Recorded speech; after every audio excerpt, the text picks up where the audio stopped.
O silêncio que se seguiu ao meu erro foi a coisa mais pesada que já senti. Não era um silêncio de paz, como o que eu tinha buscado ao me enfiar no coração do mundo. Era um silêncio de vácuo. Um silêncio que tinha forma, cor e, acima de tudo, um peso esmagador que pressionava meus ombros, meu peito, a minha alma. Tudo porque eu olhei. Olhei onde não devia, para quem não podia. Olhei nos olhos dela. Para entender a profundidade desse abismo, preciso voltar algumas semanas, para o ponto em que a minha arrogância ainda se disfarçava de curiosidade.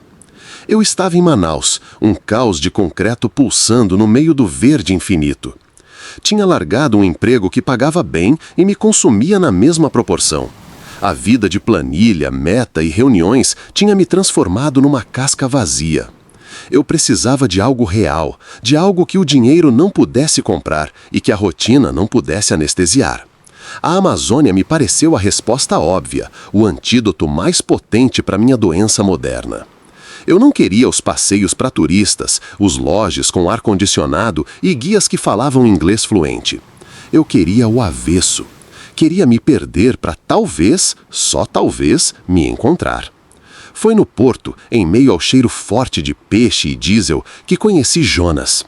Ele não era um guia turístico, era um ribeirinho, um homem de pele curtida pelo sol e de poucas palavras, que estava comprando mantimentos para sua comunidade, há alguns dias de barco rio acima. Nossos olhos se cruzaram por acaso. Eu, o estrangeiro desajeitado, com uma mochila maior que minha experiência. Ele, a personificação daquele lugar, movendo-se com uma fluidez que eu jamais teria. Perguntei, num português capenga, para onde ia o barco dele. Ele me olhou de cima a baixo. Um olhar que não era de julgamento, mas de análise. Longe, ele respondeu, para onde o mapa se rasga. Aquilo foi como música para os meus ouvidos. Insisti, expliquei minha busca por algo autêntico, uma palavra que hoje me soa ridícula e presunçosa. Depois de muita conversa, e talvez por ver um desespero genuíno nos meus olhos, ele concordou. Não haveria pagamento. Eu ajudaria com o trabalho no barco e, se a comunidade aceitasse, eu poderia ficar por um tempo, sob as regras deles. Eu aceitei sem pestanejar. Mal sabia eu o peso que as regras deles carregava. A viagem rio acima foi a primeira fase da minha desconstrução. Os dias eram longos, monótonos e hipnóticos. O motor do barco, um rabeta barulhento, era a trilha sonora constante. O mundo se resumia ao marrom do rio, ao verde impenetrável das margens e ao azul infinito do céu. Aprendi a cozinhar em um fogareiro improvisado, a amarrar nós que não se soltavam com o balanço da água, a identificar o voo dos biguás. Jonas falava pouco, mas quando falava era para ensinar algo. Não aponte para o que brilha na água à noite, ele disse uma vez, enquanto a escuridão era total, quebrada apenas pelas estrelas e pelos olhos de jacarés que pareciam brasas flutuantes. São os olhos do boto. Ele encanta. Eu sorri, achando que era folclore. Ele não sorriu de volta. A floresta não gosta de quem duvida. Ela cobra. Foram 3 dias de viagem.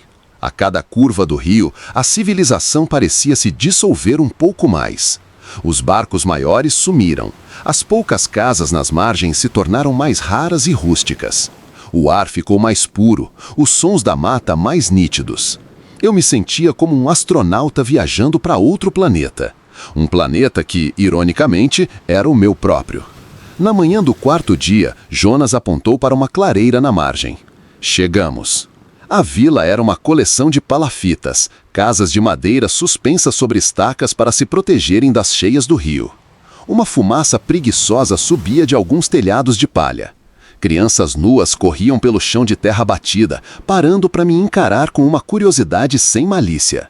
Mulheres lavavam roupas no rio, seus risos ecoando na calmaria da manhã. Homens consertavam redes de pesca, seus movimentos eram precisos, ancestrais. Fui recebido com uma mistura de curiosidade e reserva. Jonas me apresentou como um amigo da cidade que veio aprender. Ninguém questionou. A hospitalidade era uma lei silenciosa. Me deram uma rede para dormir numa das casas. A família de Jonas me acolheu.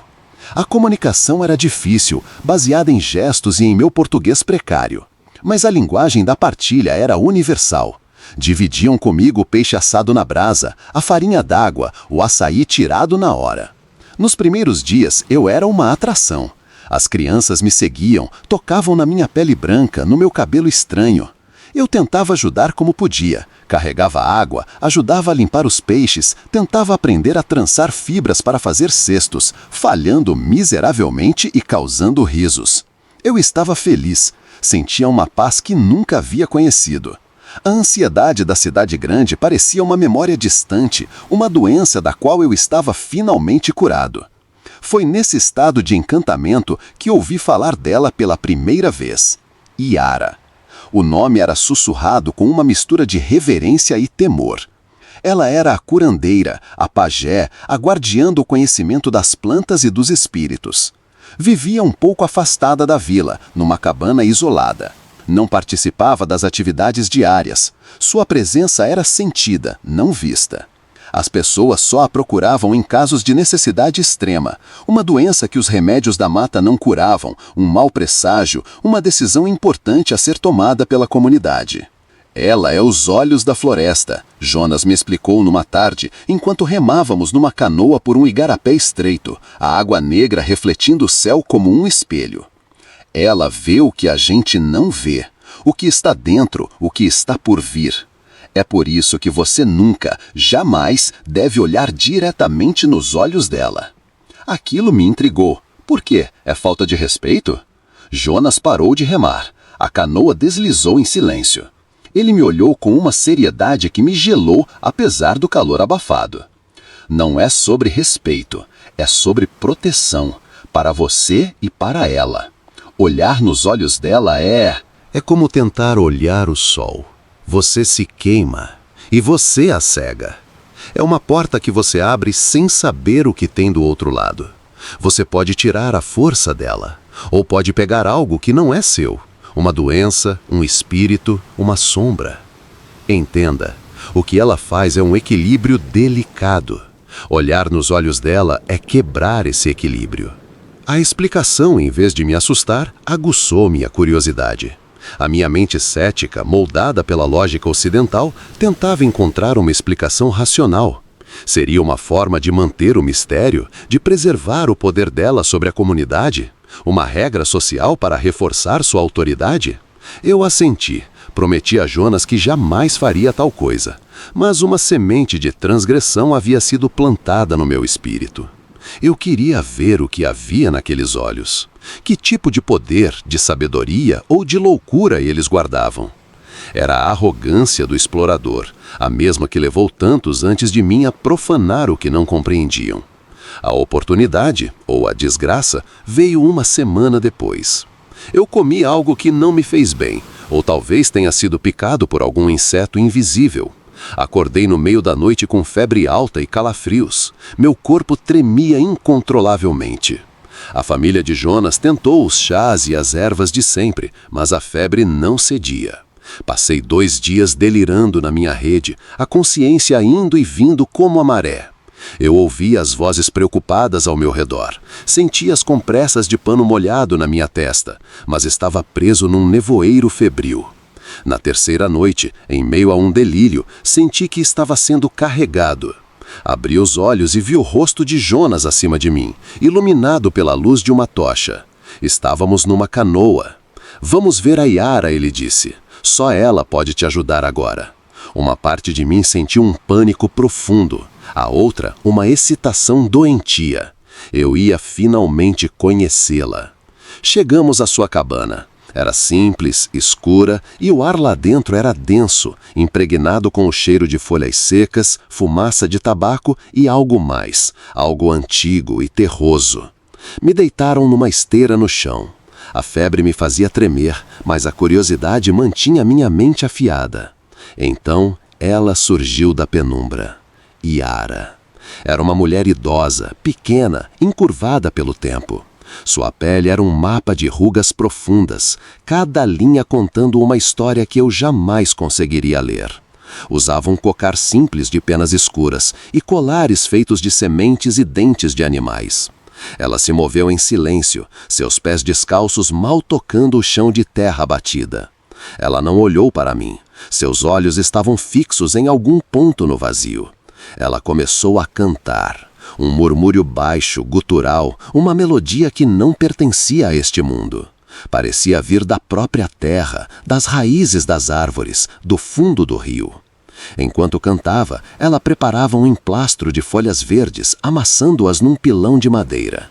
Jonas estava ao meu lado, traduzindo em sussurros. Ela está chamando seus guias, está pedindo permissão para entrar no seu corpo e encontrar a doença.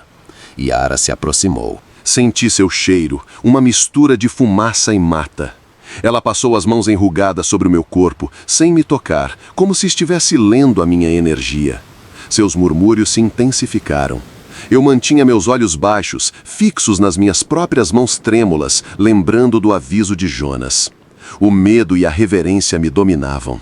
Eu sentia o poder emanando dela, uma força palpável, como o calor de uma fogueira. Ela aplicou o emplastro no meu peito. Era frio e aliviou a queimação da febre instantaneamente. Depois, pegou um cachimbo de barro, encheu-o com tabaco e soprou a fumaça sobre mim em nuvens espessas e aromáticas. A fumaça parecia limpar não só o ar, mas a minha mente. O delírio começou a se dissipar. Eu me sentia mais calmo, mais presente. E foi nesse momento de clareza, de alívio, que a arrogância voltou. Ela está terminando, sussurrou Jonas. Ela expulsou o espírito da febre. Senti uma onda de gratidão imensa. E com a gratidão veio um impulso estúpido. Eu precisava agradecer, precisava conectar. Eu precisava ver a pessoa que tinha me salvado. Foi um ato de milissegundos, uma decisão tomada pelo meu ego, pela minha cultura que valoriza o contato visual como sinal de sinceridade. Ignorei o aviso de Jonas, ignorei o instinto que gritava dentro de mim. Lentamente, levantei minha cabeça e olhei nos olhos dela. Não foi como olhar o sol, foi como olhar para a ausência dele. Seus olhos não eram brilhantes ou poderosos, eram opacos, turvos, como dois poços de água parada. Mas por trás daquela opacidade, eu vi tudo. Vi a floresta, vi os rios, vi o nascimento e a morte dos animais, vi as estrelas girando num tempo diferente.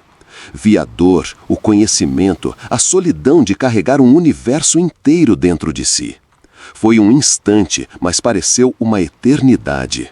Eu vi a alma dela, e ela viu a minha. A reação foi imediata e devastadora. O canto cessou abruptamente. O corpo pequeno dela se contraiu, como se tivesse levado um choque. Ela soltou um gemido baixo, um som de dor profunda, e levou as mãos trêmulas aos próprios olhos, cambaleando para trás.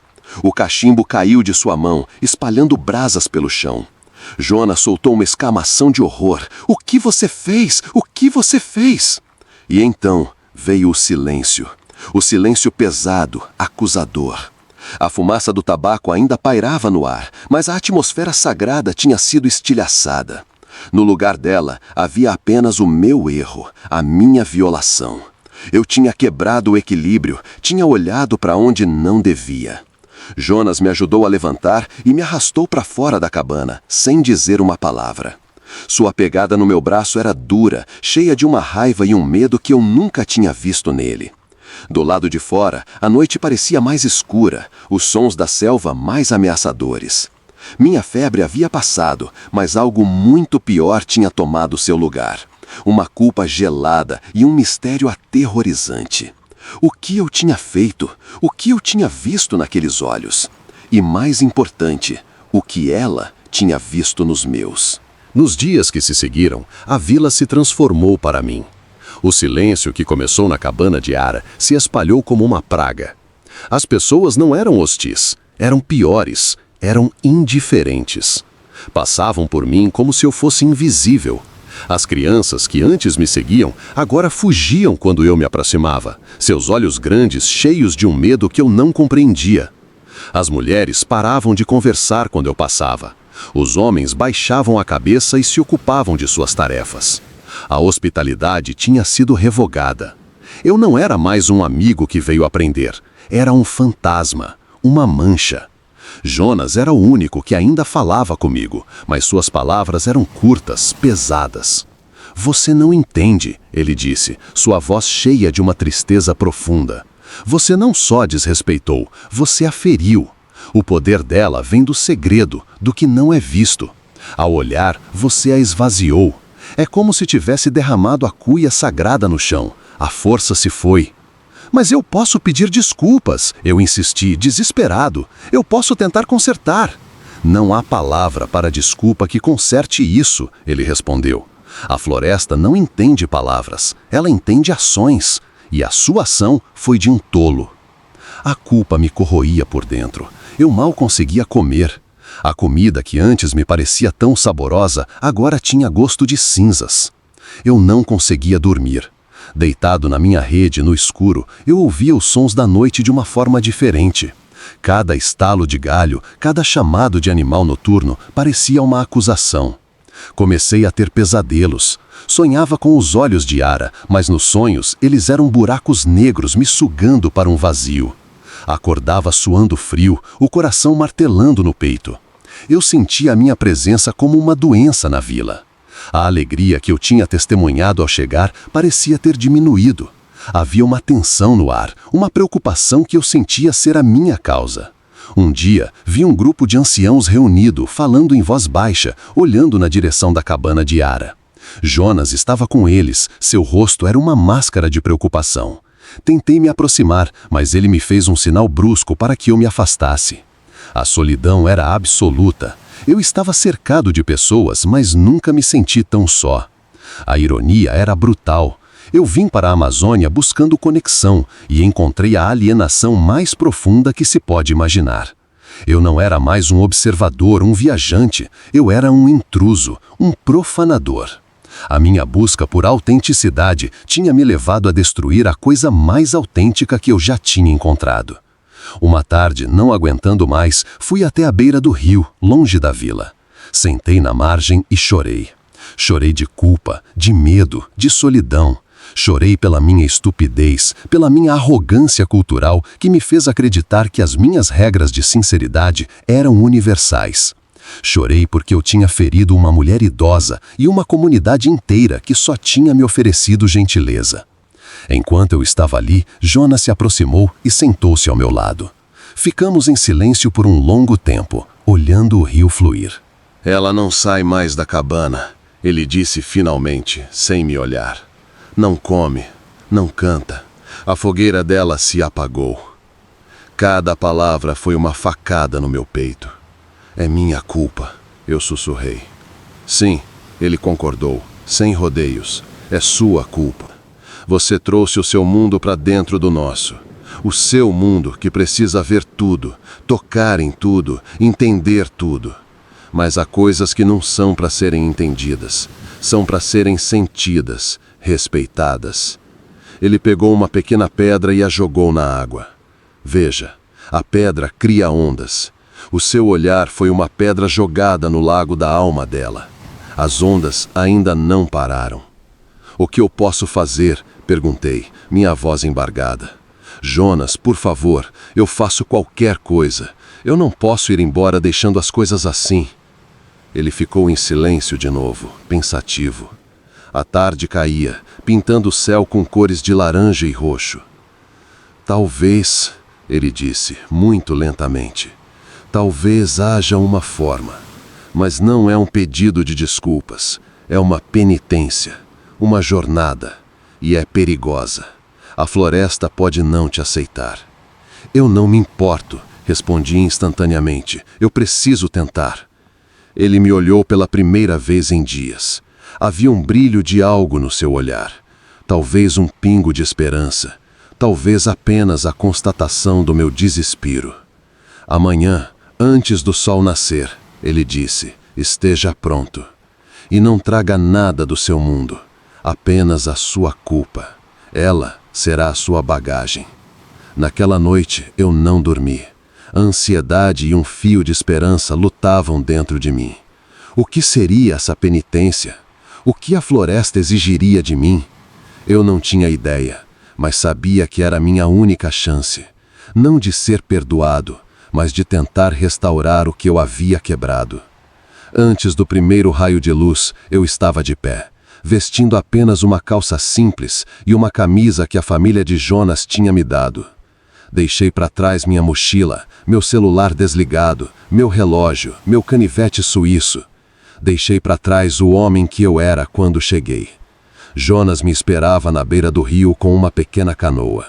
Ele não levava nada além de um facão e uma cabaça com água. Embarcamos em silêncio e começamos a remar contra a correnteza, em direção a um igarapé ainda mais estreito do que os que eu já conhecia. A entrada era coberta por cipós e bralhos, quase invisível. Parecia que estávamos entrando numa veia da floresta. O caminho era sufocante. Os galhos das árvores se fechavam sobre nós, criando um túnel verde escuro.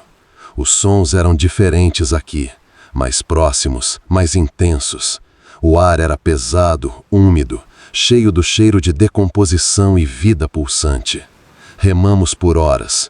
O esforço físico era brutal, mas mantinha minha mente ocupada, longe do medo. Jonas não disse uma palavra. Ele era apenas um guia, me levando ao encontro do meu julgamento. Finalmente, ele encalhou a canoa numa margem lamacenta. Daqui em diante, a pé, ele disse. Entramos na mata fechada. Não havia trilha. Jonas abria caminho com seu facão, movendo-se com uma agilidade que eu tentava imitar, tropeçando em raízes e me arranhando em espinhos. O chão da floresta era uma camada espessa de folhas úmidas, e a cada passo eu sentia como se estivesse afundando na história daquele lugar. O sol mal penetrava a copa das árvores, e o ambiente era de uma penumbra perpétua. Depois de quase 1 hora de caminhada, ele parou. Estávamos numa pequena clareira. No centro, havia uma árvore imensa, uma sumaúma, cujas raízes sapopema formavam verdadeiras paredes naturais. Era um lugar que impunha respeito, parecia uma catedral. "Espere aqui", ordenou Jonas, e desapareceu na mata. Fiquei sozinho. O silêncio era total, mas não era vazio como o da vila. Era um silêncio cheio de presenças. Eu sentia olhos em mim de todos os lados. Dos insetos, dos macacos escondidos nas árvores, de algo mais que eu não conseguia nomear. O medo voltou com força total. Cada sombra parecia se mover, cada folha que caía era um sobressalto. Eu era um invasor num santuário. Minha pele branca, minhas roupas, minha própria respiração pareciam erradas naquele lugar. O tempo perdeu o sentido. Podem ter se passado minutos ou horas. Finalmente, Jonas retornou. Ele não estava sozinho. Com ele estavam 3 anciãos da vila, os mesmos que eu tinha visto cochichando. Seus rostos eram sérios, impenetráveis. Eles não olhavam para mim. Um deles carregava uma pequena tigela de cerâmica contendo uma pasta escura. Jonas se aproximou. Eles vieram testemunhar, para ver se a floresta te aceita. Ele apontou para a pasta na tigela. "Isso é genipapo. Você vai pintar seu corpo, vai apagar o homem branco, vai se cobrir com a cor da terra." Um dos anciãos se aproximou e, usando os dedos, começou a aplicar a pasta fria no meu rosto, nos meus braços, no meu peito. A tinta era escura, quase preta, e tinha um cheiro forte. Ele desenhava padrões geométricos, linhas e círculos que eu não compreendia o significado. Eu fiquei imóvel, submisso. Era uma humilhação necessária. Eu estava sendo despojado da minha identidade, sendo marcado como propriedade daquele lugar, daquela culpa. Quando terminaram, meu corpo estava coberto de desenhos negros. Eu me senti estranho, exposto e, ao mesmo tempo, protegido por aquela nova pele. "Agora", disse Jonas, "você vai pedir permissão, não com a sua boca, com o seu corpo." Ele me instruiu a me ajoelhar de frente para a grande sumaúma. "Você vai ficar aqui. Não vai comer, não vai beber, vai apenas sentir, vai ouvir, vai se lembrar do seu erro, vai oferecer seu arrependimento para a mãe. Se ela te perdoar, você sentirá, se não, a noite te levará." Eles se foram. Jonas, os anciãos, todos eles desapareceram de volta na mata, me deixando sozinho, ajoelhado, pintado, na frente da árvore sagrada. O sol começou a se pôr e a floresta se transformou. Os sons diurnos deram lugar a um coro noturno sinistro e magnífico. O frio começou a subir do chão. As primeiras horas foram uma tortura. Meu corpo doía pela posição. A fome e a sede eram intensas. Minha mente, meu inimigo, não parava. Imagens da minha vida na cidade, do meu erro na cabana, do rosto ferido de Yara, tudo passava em loop. O medo era um animal vivo roendo minhas entranhas. Eu queria gritar, queria correr, queria voltar para a segurança da minha ignorância. Mas eu me forcei a ficar. Eu devia isso, devia a Yara, à comunidade, a mim mesmo. Fechei os olhos e me concentrei na minha respiração, como em alguma meditação urbana que agora parecia uma piada. Mas aqui não era para esvaziar a mente, era para enchê-la. Com o cheiro da terra, com o som dos grilos, com a sensação do vento na minha pele pintada. Eu me concentrei na culpa, deixei que ela me inundasse por completo, sem lutar. Senti seu peso, sua textura, sua cor. E pela primeira vez não a vi como um inimigo, mas como uma parte de mim, uma parte que eu havia criado. E então eu comecei a falar com a floresta, não com palavras, mas com sentimentos. Eu projetei meu arrependimento para as raízes da árvore, pedi perdão com o meu medo, ofereci minha arrogância como um sacrifício. A noite se aprofundou. A lua apareceu por entre as folhas, lançando fachos de luz prateada na clareira. E algo começou a mudar. O medo não foi embora, mas ele se acalmou. A floresta não parecia mais ameaçadora, mas presente. Eu senti a vida pulsando ao meu redor de uma forma avassaladora. Nas raízes sob mim, no tronco à minha frente, no ar que eu respirava. Eu não era mais um intruso, eu era apenas mais uma pequena parte daquele todo complexo e infinito. E então, em meio a esse transe de exaustão e entrega, eu a vi. Não com os olhos, mas com a mente. Yara. Ela estava na minha frente, seu rosto enrugado, seus olhos turvos. Mas desta vez não havia dor neles, havia uma calma antiga. Ela não me olhou, mas eu senti sua presença me envolvendo. Senti uma onda de... não era perdão, era aceitação. Uma compreensão silenciosa de que o equilíbrio, uma vez quebrado, precisa ser restaurado com sacrifício. E que o meu sacrifício estava sendo aceito. A visão durou um instante e depois se foi. Quando o primeiro pássaro cantou anunciando o amanhecer, eu sabia que tinha acabado. Eu estava exausto, fraco, mas em paz. Uma paz que não vinha da ausência de problemas, mas da aceitação deles. Abri os olhos. Jonas estava parado a alguns metros de mim, me observando. Seu rosto estava diferente. A dureza tinha sumido, substituída por um respeito cauteloso. Ele não perguntou o que aconteceu, apenas me deu a cabaça com água. Beber foi a melhor sensação da minha vida. Vamos, ele disse, está na hora de voltar. A caminhada de volta foi diferente. Eu parecia enxergar a floresta com outros olhos. Via detalhes que não tinha notado antes, ouvia sons que antes eram apenas ruído.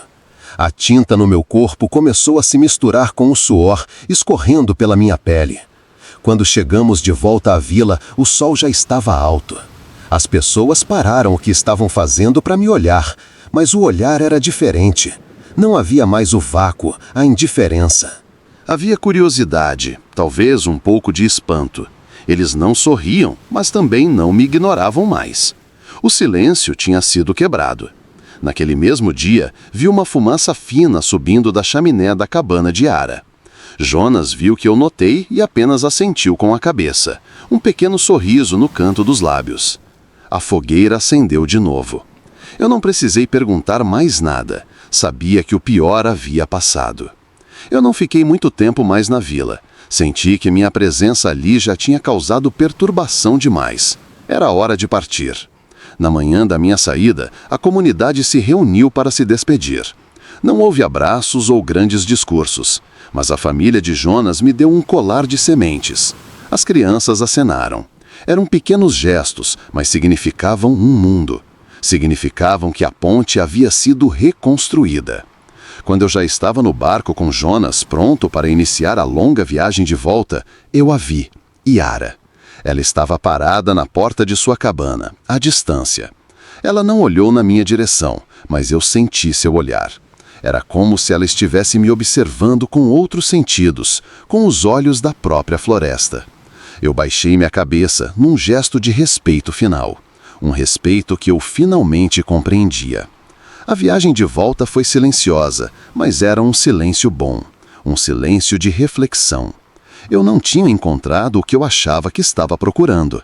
Eu não voltei um homem iluminado, com todas as respostas. Pelo contrário, voltei com mais perguntas, mas com uma humildade que eu não possuía. A Amazônia não me deu a paz que eu buscava. Ela me deu algo muito mais valioso. Ela me deu o peso da consequência. Ela me ensinou que o verdadeiro conhecimento não está em ver tudo, mas em saber o que não se deve olhar. O mistério daqueles olhos nunca será totalmente resolvido pela minha mente lógica, mas eu não preciso mais resolvê-lo. Aprendi a conviver com ele. A culpa pelo meu erro nunca vai desaparecer por completo, mas ela se transformou. Deixou de ser um fardo paralisante para se tornar uma bússola. Uma lembrança constante da minha pequenez, da minha ignorância e da beleza aterrorizante de um mundo que funciona sob regras que não são as minhas. Eu fui para a floresta buscando me livrar de uma casca vazia e acabei quebrando algo sagrado. E ao tentar consertar, ao me cobrir de terra e me oferecer à noite, eu finalmente comecei a me preencher de novo. Não com respostas, mas com respeito pelo mistério. E isso, eu descobri, é a única conexão real que importa.